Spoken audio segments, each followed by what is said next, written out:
다 같이 기도드리겠습니다. 사랑과 은혜의 하나님 아버지, 밤밤에 저희들에게 힘을 허락하시고 안잠 자게 하시오니 감사드립니다. 아멘. 또한 저희들에게 새 하루를 맞이하는 첫 시간을 인류의 주권자이신 하나님 아버지께 기도로 시작하며 영광 돌리게 하시니 감사드립니다. 아멘. 이 시간 간절히 기도드리옵기는 저희들을 사랑하시어 힐탑 교회를 저희들에게 세워주셨사오니 저희가 하나님의 몸된 성전인 교회를 하나님께 영광을 돌리기 위한 교회로 바꿀 수 있도록 인도하여 주시길 바라옵나이다. 아멘. 또한 저희 교회가 여러 가지 문제들로 인하여 온 성도님들이 합심해서 기도 중에 있사온 것을 하나님 아버지께서는 다 아시오니 적절한 시기에 가장 좋은 방법으로 하나님의 때에 이 문제를 해결해 주시옵기를 간절히 기도드립니다. 또 저희들의 생각이 아닌 주님의 뜻하신 대로 계획하신 대로 저희들의 생각까지도 주님께서 주관하여 주시기를 바라옵나이다. 아멘. 특별히 이 새벽에 하나님의 말씀을 계시록 22장 10절에서 15절을 저희에게 전해주실 김영진 목사님에게 하나님의 은혜를 부어주시고 축복해 주셔서 저희들이 생명의 양식인 말씀을 먹고 듣고 또 깨닫고 실천하게 하여 주시옵기를 간절히 바라옵고 원합니다. 이 시간 성령 하나님 저희들에게 성령의 음성을 들려주시옵소서. 아멘. 마라나타 하나님 우리 주 예수 그리스도의 이름으로 감사하며 기도드리옵나이다. 아멘. 네, 감사합니다. 네, 오늘은 계시록 22장 10절로 15절에 있는 말씀으로 은혜를 나누도록 하겠습니다. 먼저 10절에 있는 말씀입니다. 또 내게 말하되 이 두루마리의 예언의 말씀을 임봉하지 말라. 때가 가까우니라. 이 말씀은 이 다니엘에게 계시를 주면서 다니엘 12장 4절에 마지막 때까지 이 말을 간수하고 이 글을 봉함하라 라고 말한 것과 정반대입니다. 왜냐하면 이 다니엘 시대에는 이 마지막 때가 되지 않았기 때문에 그 말씀이 열려줘도 무슨 뜻인지 그리고 그것에 대한 중요성을 사람들이 쉽게 간과할 수 있었을 것입니다.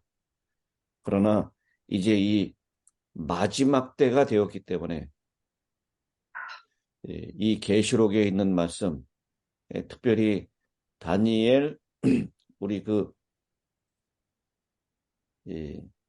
지난 안식일에 문영송 목사님께서 말씀하셨던 것 여러분 다 기억하시죠?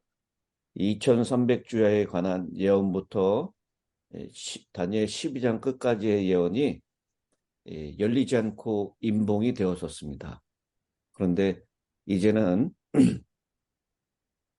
공개되고 널리 알려져야 되는 말씀이기 때문에 임봉하지 말라고 우리 요한을 통해서 말씀을 하시는 것입니다.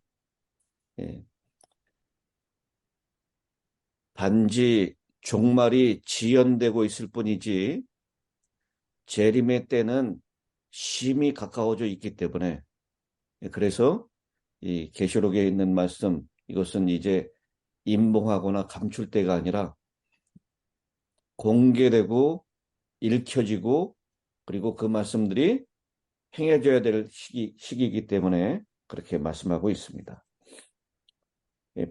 11절입니다. 불의를 행하는 자는 그대로 불의를 행하고 더러운 자는 그대로 더럽고 의로운 자는 그대로 의를 행하고 거룩한 자는 그대로 거룩하게 하라. 매우 극도로 엄숙한 선언인 이 구절은 은혜의 기간 끝에 하늘 중보 사업을 마치신 그리스도께서 선포하실 말씀입니다. 이제 재림전 심판, 확인 심판이라고 얘기하죠. 조사 심판이라고 표현하는 이 재림전 확인 심판이 끝나는 그때 예수 그리스도께서 선포하실 말씀입니다. 회개받을 기회가 없고 또 다른 한편으로는 배교의 기회도 없을 때가 올 것이다 라고 하는 것입니다. 이제는 완전히 끝이 된다. 은혜의 기간은 두 번째 은혜의 기간은 이제는 없을 것이다 라고 하는 것입니다. 그래서 11절에 그대로라고 하는 표현이 4번 반복돼서 나옵니다. 불의를 행하는 자는 그대로 불의를 행하고 더러운 자는 그대로 더럽고 의로운 자는 그대로 의를 행하고 거룩한 자는 그대로 거룩되게 하라. 그래서 이 그대로라고 하는 말, 이 말이 4번이나 반복되면서 이제 은혜의 시기는 완전히 끝났고 회개의 기회가 다시는 없을 것이고 이제 또 다시 배도되는 그런 사람도 없을 것이다 라고 하는 것. 그 말씀을 해주고 있는데요. 이 전부가 다 이제 주님이 속히 오시는 그 때가 되었기 때문이다라고 때가 가깝기 때문이다라고 그렇게 말씀을 하고 있습니다. 13절, 12절 보라 내가 속히 오리니 내가 줄 상이 내게 있어 각 사람에게 그가 행한 대로 갚아주리라. 이 말씀은 어제 말씀드린 대로 인클루시오 서론부와 결론부가 같이 이렇게 같은 표현, 같은 문맥으로 기록이 되어 있다라고 하는 것을 다시 한번 보여주고 있습니다. 이 12절, 13절에 있는 말씀은 1장 7절, 8절에 있는 말씀의 반복입니다. 계시록 1장 7절, 8절을 보겠습니다.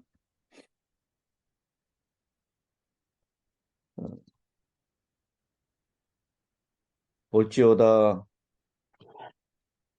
그가 구름을 타고 오시리라. 각인의 눈이 그를 보겠고 그를 찌른 자들도 볼 것이요. 땅에 있는 모든 족속이 그로 말미암아 애곡하리니 그러하리라. 행한 대로 갚아줄 것이다. 그리고 8절입니다. 주 하나님이 이르시되 나는 알파와 오메가라. 이제도 있고 전에도 있었고 장차 올 자요 전능한 자라 하시더라. 이 말씀이 계시록 22장 12절 13절에 조금 다른 표현을 사용했지만 그렇게 이 말씀에 반복을 하고 있는 것을 보게 됩니다. 그가 행한 대로 갚아주리라 라고 하는 것, 그것은 우리가 하나님의 은혜 가운데 구원은 믿음으로 얻지만 심판은 행함에 따라 하실 것이다 라고 하는 것. 이것은 성경 전반에 흐르고 있는 그런 내용입니다. 예레미야 17장 10절, 로마서 2장 6절, 베드로전서 1장 17절, 계시록 2장 23절, 20장 13절, 이 말씀에도 역시 행한 대로 심판을 받게 될 것이다 라고 하는 것. 예수님께서도요, 인자가 아버지의 영광으로 그 천사들과 함께 오리니 그때 각 사람이 행한 대로 갚으리라 라고 했습니다. 마태복음 16장 27절에 있는 말씀. 그래서 우리가 행함에 의하여 심판을 받을 것이다 라고 하는 것. 믿음으로 구원은 받지만 믿음의 동전의 뒤편이라고 그러죠. 행함에 의해서 심판을 받을 것이다 라고 그렇게 말씀을 하고 있습니다. 이 13절에 있는 말씀은 똑같은 표현에 세 가지 다른 표현을 사용하고 있습니다. 알파와 오메가, 처음과 마지막, 시작과 마침. 이 동일한 세 가지 표현은 인간을 구원하시는 그리스도의 활동을 나타내고 있습니다. 이 계시록에 이 말씀이 4번 반복되고 있는데요. 계시록 1장 8절 우리가 방금 전에 있었던 나는 알파와 오메가라. 이전에도 있고 전에도 있었고 장차 올 자요 전능한 자라. 그리고 계시록 1장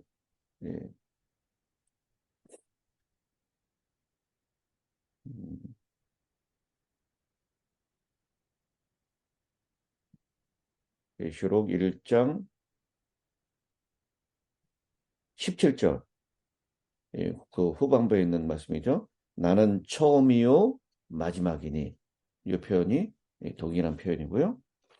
그리고 2장 8절에 처음이요 서머나 교회 사자에게 편지하라. 처음이요 마지막이요. 처음이며 마지막이요. 이 표현도 같은 표현이라고 볼 수 있고요. 그 다음에 21장 6절에도요. 나는 알파와 오메가요. 처음과 마지막이라. 그래서 이 계시록에 4번 알파와 오메가, 처음이요 마지막, 시작과 마침 이 표현을 4번 반복하고 있는데요. 예수님께서는 영원 전부터 항상 존재하신 분이시고 그분을 따르는 자들과 영원히 함께하는 자라고 하는 뜻으로 이 표현을 반복해서 말씀을 하고 있습니다.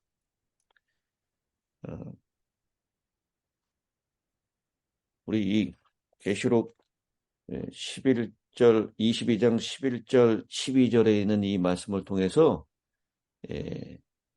계시록에 2가지 주제가 있다라고 신학자가 주장을 하는데요. 첫째는 알파와 오메가 되시는 그리스도께서 그분을 따르는 자들과 항상 함께 하신다라는 것이고, 두 번째는 그리스도께서 각 사람에게 행한 대로 갚아주시기 위해서 세상 끝에 재림하실 것이다 라고 하는 것입니다. 이 계시록의 2가지 주제다. 그러니까 우리가 존재하기 전부터 존재하셨고 끝까지 함께 하시는 알파와 오메가 되시는 그분이 우리와 함께 하신다. 그리고 우리가 행한 대로 갚아주시기 위하여 세상 끝에 예수님께서 속히 오실 것이다. 이것이 계시록이 말하고 있는 2가지 주제다라고 하는 것입니다. 여러분, 이 2가지 주제가 우리에게 은혜가 되고 마음의 든든함을 줍니까? 주님께서 우리에게 늘 함께 하신다라는 것. 이게 우리에게 복음인가요? 예. 예. 어디에 가나 혼자 있어도 주님께서는 알파와 오메가가 되시고 처음이요 마지막이 되시고 시작과 마침이 되시는 그분께서 우리와 늘 함께 하신다라는 것. 이것은 우리에게 주시는 큰 든든함이고 은혜입니다. 아멘. 뿐만 아니라 그분을 기다리고 있는 자들에게 그분은 결국 오셔서 하나님께서 각 사람이 행한 대로 갚아주실 것이다. 그러니 여러분, 우리가 우리에게 행한 어떤 사람에게 갚아줄 필요가 없다라고 하는 것입니다. 이게 복음일까요? 이게 큰 복음입니다. 여러분, 다른 사람에게 그러니까 원수 갚을 일이 없습니다. 그 원수 갚는 일을 우리에게 맡겨주신 일도 없으시고요. 그분께서 결국은 갚아주실 것이다 라고 하는 것입니다. 그 다음에 이제 14절에 있는 말씀입니다. 자기 두루마기를 빠는 자들은 복이 있으니, 제가 어제 이 요한계시록에 복이 몇 번 나온다 그랬죠? 25번. 7가지의 복이 나온다라고 했고, 그걸 살펴보겠다라고 말씀을 했습니다. 오늘 말씀대로 그 7가지의 복을 살펴보도록 하겠습니다. 먼저 1장 3절입니다. 이 예언의 말씀을 읽는 자와 듣는 자들과 그 가운데 기록한 것을 지키는 자들이 복이 있나니 때가 가까움이라. 이게 계시록에 처음 나오는 복이고요. 그 다음 두 번째는 14장 3절입니다. 계시록 14장 13절.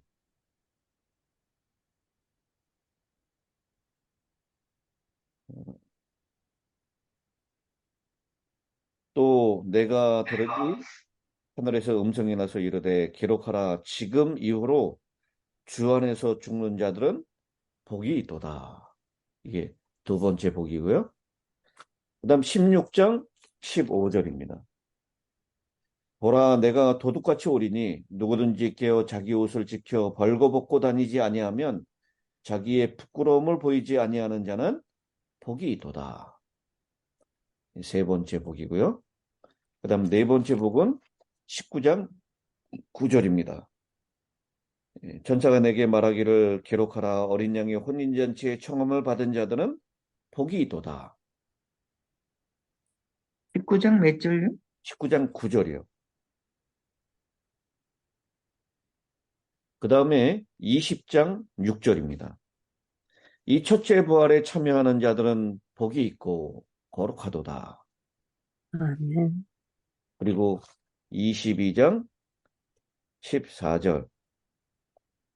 자기 두루마기를 빠는 자는 복이 있으니. 그래서 그리고 우리 어제 살펴봤던 구절이죠. 7절, 22장 7절. 보라, 내가 속히 오리니 이 두루마리의 예언의 말씀을 지키는 자는 복이 있으리라. 총 몇 개입니까? 7개. 네, 총 7개입니다. 이렇게 완전한 복, 7복을 요한계시록에 말씀하고 있는데 우리 모두가 이렇게 복받은 사람들이 되시기를 간절히 바랍니다. 네. 그 다음에 이 14절에 있는 이 말씀이죠. 자기 두루마기를 빠는 자라고 하는 이 표현을 우리가 좀 살펴볼 필요가 있는데요. 이 자기 두루마기를 빠는 자, 요거를 킹 제임스 번역에서는 그의 계명들을 행하는 사람들이라고 번역을 해놓고 있습니다. 그래서 이 자기 두루마기를 빠는 거하고 그의 계명을 지키는 거하고 이 어떤 고대의 필사본을 따라서 번역을 한 킹 제임스 번역에서는 그렇게 번역을 하고 있다라는 것이죠. 근데 여러분, 자기 두루마기를 빠는 자, 그의 계명을 행하는 자, 이거하고 무슨 의미가 있습니까?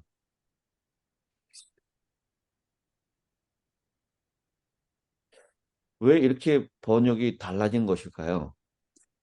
예, 그것을 설명하기를 이 두 글씨가 헬라어로 봤을 때 너무나 흡사하다라는 것입니다. 아시는 대로 헬라어를 기록할 때 단어 사이를 띄워놓지 않고 연결해서 쭉 기록을 했습니다. 그리고 헬라어 대문자로 기록을 했는데요. 제가 그 두 단어를 읽어볼 테니까 비슷한가 아닌가 한번 보시기 바랍니다.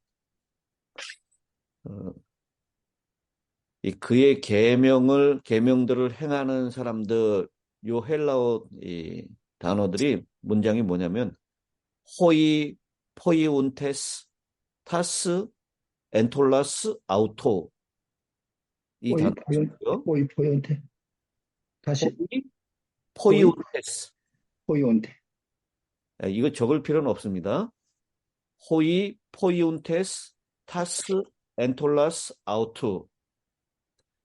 그다음 자기 두루마기를 빠는 자들이라고 하는 헬라어 본문은 호이 플루논테스 타스 스톨라스 아우툰.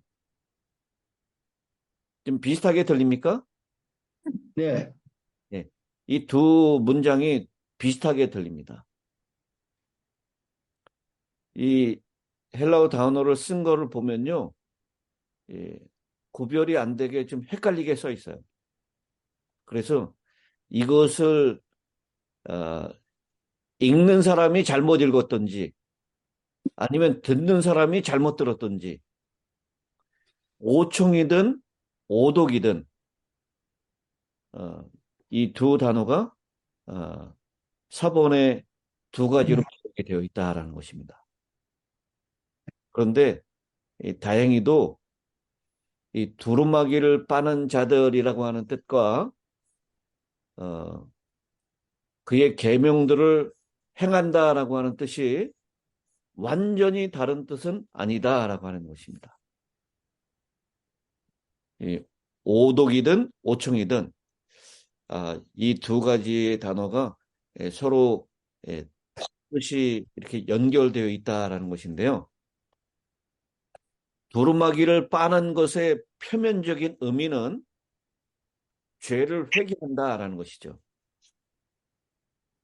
두루마기를 뭐에 빤다 그랬죠? 그리스도의 피로. 그리스도의 피로 빤다라고 했어요. 우리 계시록 7장에 나와 있습니다.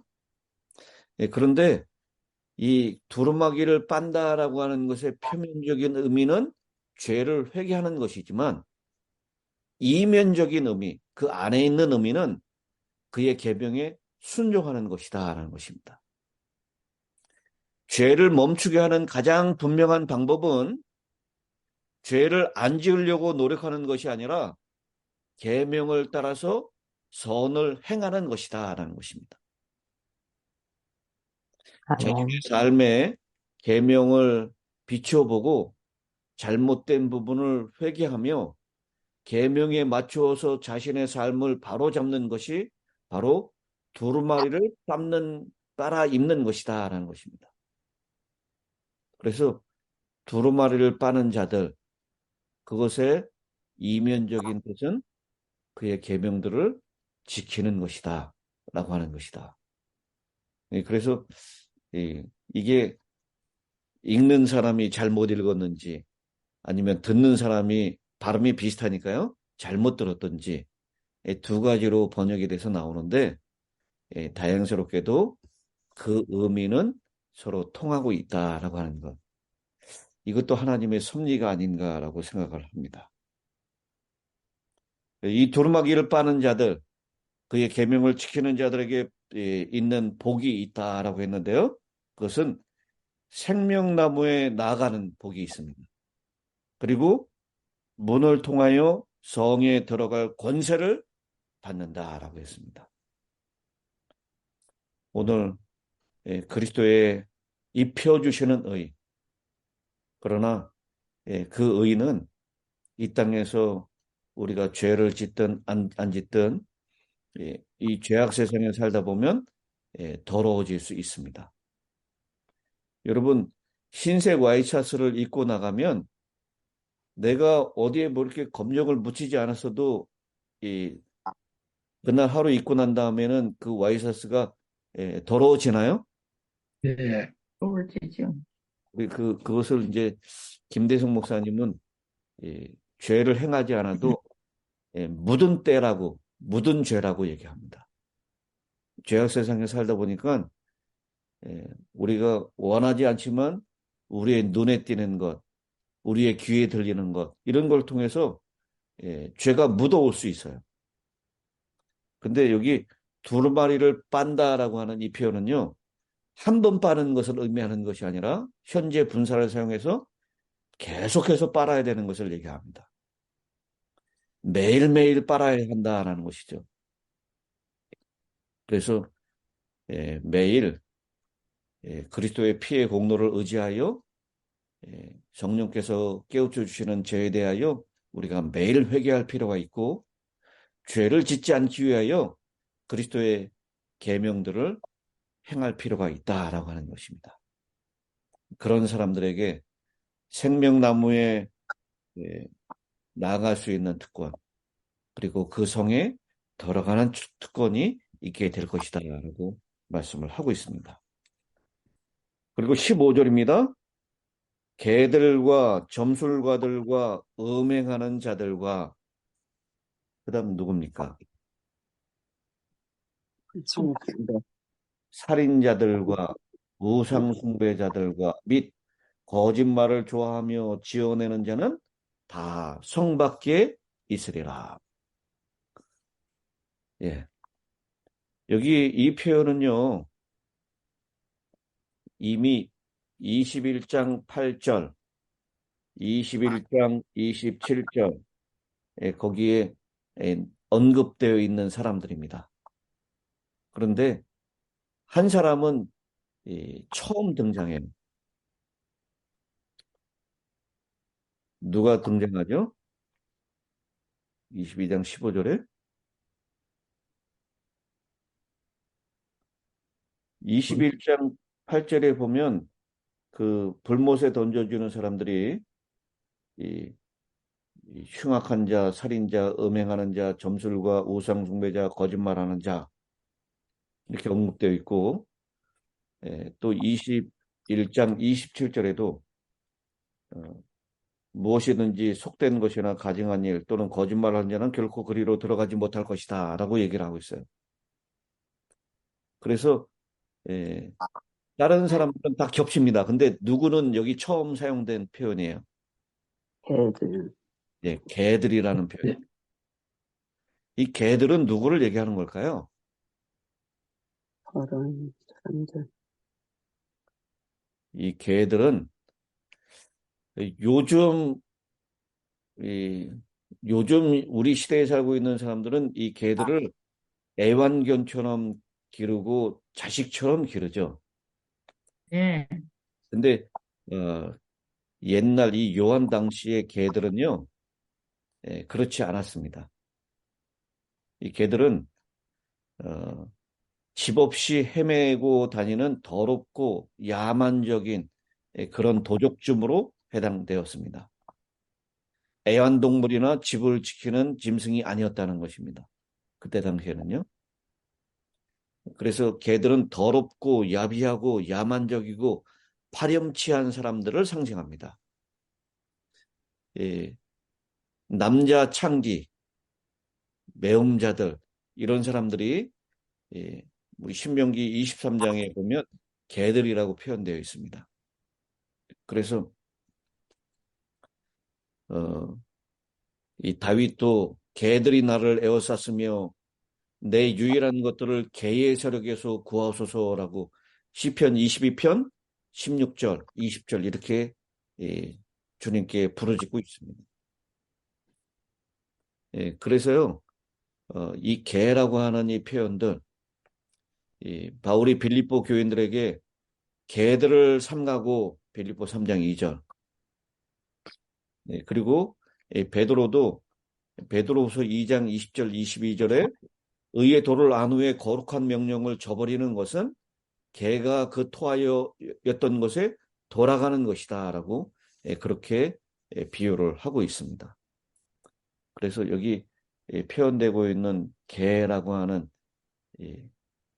사람들, 이 사람들은 부정하고 그리고 야만적이고 파렴치하고 그리고 하나님의 의의를 안 다음에 그 거룩한 명령을 저버리는 사람들, 그런 사람들을 개라고 표현하고 있습니다. 그런 사람들은 다 성 밖에 있으리라라고 했습니다. 그러면 구원받은 사람들은 성 안에 영원히 살고 이렇게 성 밖에 있는 사람들도 영원히 사는 것일까요? 아니지. 네. 악인들이 성 밖에서 성도들의 진과 사랑하시는 성을 둘러 포위하고 공격하려고 하는 그때 하늘에서 뭐가 내려옵니까? 유황불. 하늘에서 불이 내려와서 저희를 소멸하는 것입니다. 그래서 여기 성 밖에 있다라고 하는 표현은 영원히 멸망당한다라는 그런 표현의 상징적인 표현입니다. 그러니까 성 밖에서 영원히 사는 것은 아니다라는 것 기억할 필요가 있습니다. 오늘 우리는 요한계시록의 7가지 복에 다 해당되는 사람들로서 성 안에서 주님과 영원히 사는 그런 복락을 누리는 우리 모두가 되시기를 간절히 바랍니다. 아멘. 자, 이제 마지막 기도를 이상철 목사님께서 해주시겠습니다.